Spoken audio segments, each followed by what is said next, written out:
एक रिवायत में छठे इमाम अलैहिस्सलाम इरशाद फरमाते हैं, यानी दुआ कर रहे हैं अज़ादार के लिए, हुसैन पर आंसू बहाने वाले के लिए, हुसैन के गम में मगमूम होने वाले के लिए। मौला कहते हैं इरहम तिलकल आयुन लती, खुदा से दुआ करें कि परवरदिगारा रहम कर, अल्लाहुम्मा इरहम तिलकल आयुन लती जरत दुमुअहा रहमतन लना, जो हम पर रहम खाते हुए हम पर आंसू बहाता है, परवरदिगारा उसके इन आंसुओं पर रहम फरमा, उनके इन आंसुओं पर रहमत नाजिल फरमा। वरहम तिलकल कुलूब अल्लती जज़अत वहतरकत लना,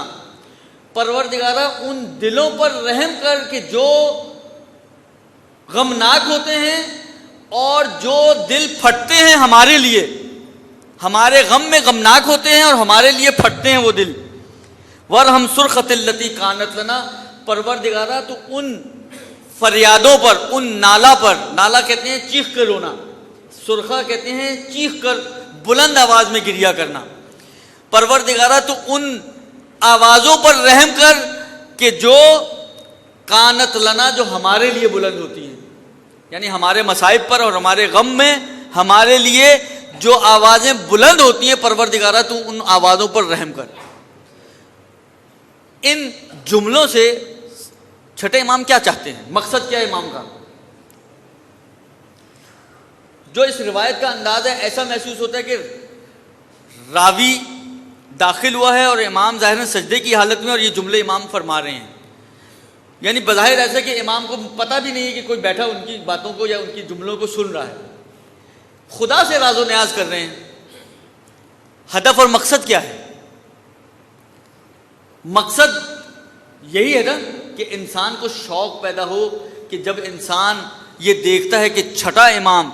मासूम इमाम खुदा से रहमत की दुआ कर रहा है, उन आंसुओं के लिए जो हुसैन के गम में बहते हैं, उन दिलों के लिए जो हुसैन के गम में मगमूम होते हैं, उन नाला और फरियादों के लिए जो हुसैन की गम में बुलंद होती हैं, तो इंसान में एक शौक़ पैदा होता है, इंसान में एक लगन पैदा होती है कि वो इस दुआ को हासिल करने के लिए अज़ादार हुसैन बन जाए।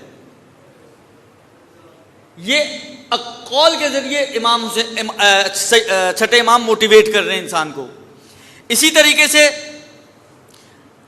आठवें इमाम का एक जुमला, ये भी छठे इमाम का जुमला है, नफसुल महमूम लिजुल्मिना तस्बीहुन, हमारे जुल्म पर अगर कोई ठंडी आह भरता है, देखें आप कभी माशरे में होता ना, किसी के बारे में सुना यार ऐसा हुआ, एक आह निकलती है, दिल से आह निकलती है कि यार कितना बड़ा जुल्म हुआ। अगर कोई हमारे जुल्म को सुनकर उसके मुंह से आह निकल जाए, उसके दिल से आह निकले, ये आह इबादत का हुक्म रखती है, इबादत है। आप नमाज पढ़ रहे हैं, इबादत कर रहे हैं, आप खुद मजलिस में बैठे हुए हैं, इबादत कर रहे हैं, आप रोज़ा रखते हैं, इबादत करते हैं, आप सदका खैरात करते हैं, इबादत करते हैं। जिस तरह ये सब चीज़ें इबादत हैं, सिर्फ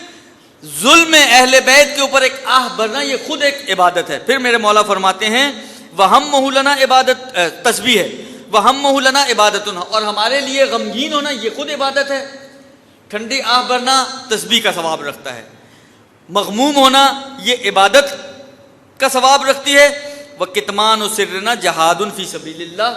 और हमारे राजों को दुश्मनों से छुपा के रखना ये खुदा की राह में जिहाद करने के बराबर है। आखिरी जुमला बड़ा अजीब है। मेरे मौला कहते हैं कि यजब अन युक्तब हाज़ल हदीस बिज़्ज़हब, ज़रूरी है कि इस हदीस को सोने के पानी से लिखा जाए। इतनी कीमती हदीस है कि हमारे हक़ में